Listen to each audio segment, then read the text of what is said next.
Picture this. You're sitting there, feeling perfectly calm until suddenly your brain decides to pull a cruel joke. It begins to overthink, no, overanalyze every tiny detail of your life. Remember that awkward thing you said 5 years ago? Yeah, your brain hasn't forgotten. Now it's replaying it on loop, making you cringe, sweat, and rethink your entire existence. But wait, this isn't just a random glitch. Your brain is actively sabotaging you. It's not being mean for no reason. It's actually designed to keep you alive by scanning for threats. The problem is, it thinks that every embarrassing social interaction, every slight misunderstanding, is a potential threat to your survival. So it kicks into high gear, triggering anxiety and self-doubt for no good reason. In essence, your brain is a paranoid survivalist, overestimating every little issue as a matter of life and death. This is why you can't sleep at 3 a.m., thinking about that one conversation where you awkwardly stuttered. Your brain's idea of danger includes things like a bad date or a missed deadline, which in the grand scheme of things will not kill you. But your brain, it's not convinced. And no matter how much you tell yourself to calm down, your brain is the little drama queen that just won't stop. So in the end, you're left wide-eyed in bed at 3 a.m., stuck in a mental loop of self-sabotage. But hey, at least you're alive, right? Anxiety is like that toxic ex you just can't seem to shake off. You know, the one who promises they've changed, but the second they text you, your heart rate spikes, palms get sweaty, and you feel like you might pass out. You tell yourself, I'm fine, I'm over this. But then you spiral into a panic attack for no reason at all. What's going on? Well, your brain has a strange little habit of clinging to anxiety, and here's why. It's actually trying to help you. The brain has a system called the fight or flight response, designed to protect you in case a bear is charging at you. Or, a deadline is fast approaching. The issue is, your brain doesn't always know when to turn off the alarm. It gets overzealous, sending your body into full panic mode over things that are probably not life-threatening, like a missed text or a poorly timed sneeze. So while your body is busy thinking it's about to be devoured by an actual bear, you're just trying to get through your inbox. But hey, your brain doesn't know that, so it gives you a full-on anxiety-induced heart attack over your next Zoom meeting. Great, thanks, brain.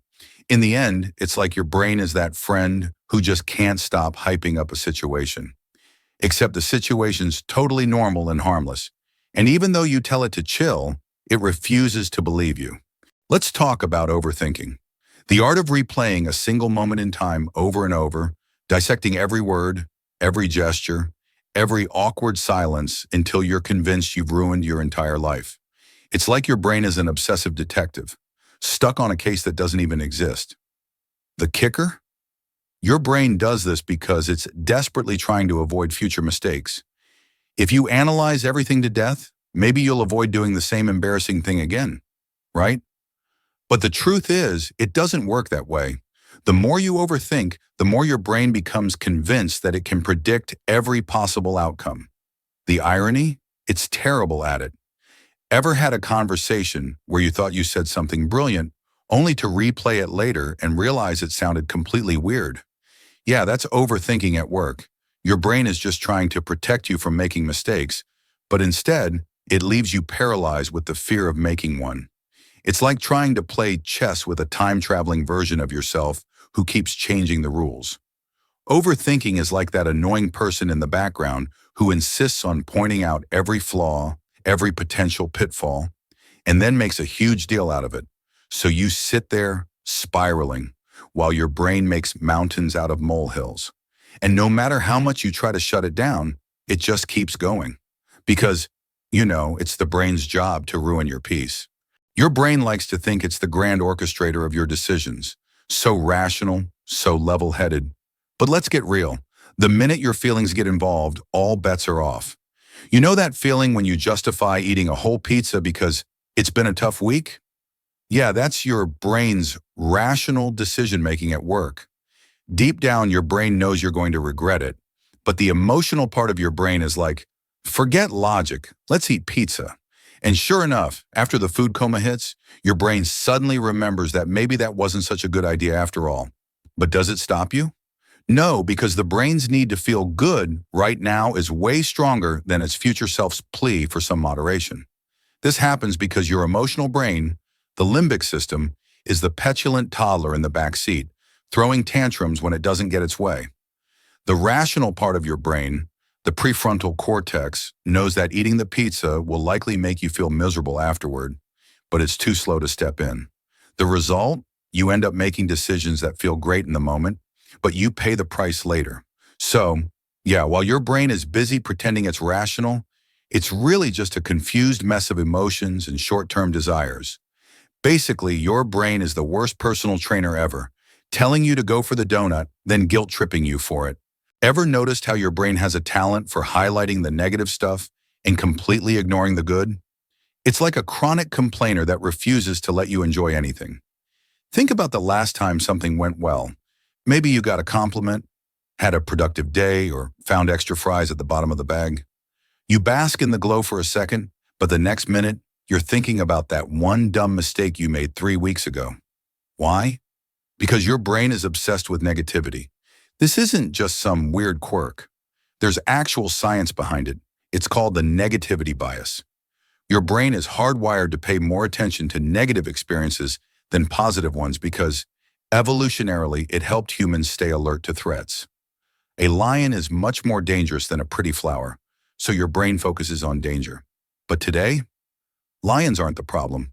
The problem is that you're sitting there rehashing a minor social misstep, while your brain conveniently ignores the fact that you just aced a big presentation. This bias is why we have a tendency to remember criticism way longer than compliments. Your brain doesn't even think about the good stuff. It's too busy focusing on the one tiny flaw in your entire day. So the next time you can't shake that embarrassing moment from years ago, just remember, your brain's doing what it does best, ruining everything. Let's talk multitasking. It sounds great in theory, right? You're answering emails while cooking dinner and keeping an eye on the news. But here's the thing, your brain doesn't actually multitask. It just switches between tasks so rapidly that it feels like multitasking. And the result? Chaos. When your brain jumps between tasks, it's like a kid in a candy store who can't decide which treat to grab. It ends up grabbing too many at once and dropping half of them. You might think you're getting more done, but in reality, you're losing focus on everything. Studies have shown that people who multitask end up with more mistakes and lower performance. Yet here you are, trying to juggle 3 things at once, while your brain's screaming, "I wasn't built for this." And the worst part? Multitasking is exhausting. Your brain burns more energy trying to switch between tasks than it does focusing on just one thing. So by the time you're finished multitasking, you're mentally drained, frustrated, and probably didn't even get much done. But hey, at least you looked productive. Congratulations. You've probably convinced yourself that you're a perfectly objective, open-minded person, right? But here's the dirty little secret. Your brain has a bunch of sneaky, invisible biases that screw with your perception every single day. You're not as neutral as you think. Take the confirmation bias, for example. Your brain's favorite hobby is finding information that agrees with what you already believe. You don't even have to try. So if you're into a certain conspiracy theory or have a strong opinion about pineapple on pizza, your brain will actively seek out articles, tweets, and blogs that make you feel validated. The kicker? Your brain will ignore all the stuff that challenges your beliefs because, well, that's uncomfortable. This isn't even the worst part. There's also availability bias, where your brain gives more weight to information that's most easily available. So if you keep hearing about shark attacks in the news, suddenly you're convinced that stepping foot in the ocean is a death sentence. Never mind the fact that you're more likely to get hit by a coconut than attacked by a shark. Your brain is basically like a toddler with a magnifying glass, only focusing on the things that match its whims and throwing everything else aside. It's trying to keep things simple, but in reality, it just leads to bad decisions and distorted views of the world. We all know that fight or flight response is supposed to kick in when we're in danger, like when we spot a bear in the woods or when we have to do a public presentation. But guess what? Your brain doesn't always know when to shut it off. It can trigger that same heightened state over completely harmless situations. Imagine this. You're about to walk into a coffee shop and for some reason, your heart starts racing, your palms get sweaty, and your brain starts asking, what if they're out of oat milk? What if I have to talk to someone I know? What if they get my name wrong? None of this is life-threatening, right? But your brain doesn't care. It sees potential stress, and bam, your sympathetic nervous system flips on like a light switch, preparing you to run from the imaginary bear. This makes sense in life or death situations, but your brain hasn't caught up with modern life. So now your body's constantly in emergency mode over things like running errands, giving presentations, or replying to that dreaded text from your boss. It's like your brain never got the memo that there's no bear chasing you, just your social anxiety. Ever felt that pang of anxiety when you see your friends out at a party, living it up without you? That's your brain's version of a tantrum. FOMO, fear of missing out, isn't just a modern social construct. It's a brain hack that your brain uses to keep you plugged into the social world. It's a dopamine trap that has you checking your phone every 5 minutes, worried that something's happening without you. Here's how it works. Your brain gets addicted to the reward of social validation and new experiences.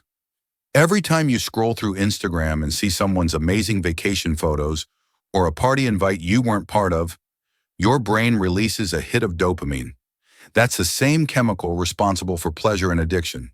The more you get, the more you want. But guess what? The constant barrage of FOMO doesn't actually bring lasting happiness. It just leaves you anxious and feeling left out. Your brain's dopamine addiction keeps you hooked on the idea that something better is always around the corner. So even when you're having fun, you're checking your phone for that next hit of excitement.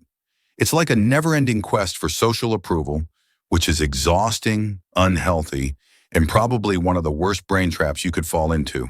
You've probably heard the phrase, normal is boring. Well, turns out your brain doesn't think that's true at all. Your brain loves normal because it's predictable, safe, and easy to handle. It likes patterns, routines, and expectations. It's basically the opposite of your creativity. And let's be honest, your brain could use a little more imagination. But here's the problem. When things deviate from the normal, your brain freaks out. Think about those moments when your life gets shaken up. Say you move to a new city, change jobs, or even just decide to eat lunch at a different place than usual. That little voice in your head starts overthinking everything. What if this is a mistake? What if it's a huge disaster? Your brain is terrified of stepping out of its comfort zone. The more routine things are, the less your brain has to work, so it can just coast along. Unfortunately, this means that your brain is actually holding you back from trying new things, taking risks, or experiencing the unexpected. It's like your brain is an old, grumpy security guard who refuses to let anyone step out of line, no matter how exciting or rewarding the experience might be.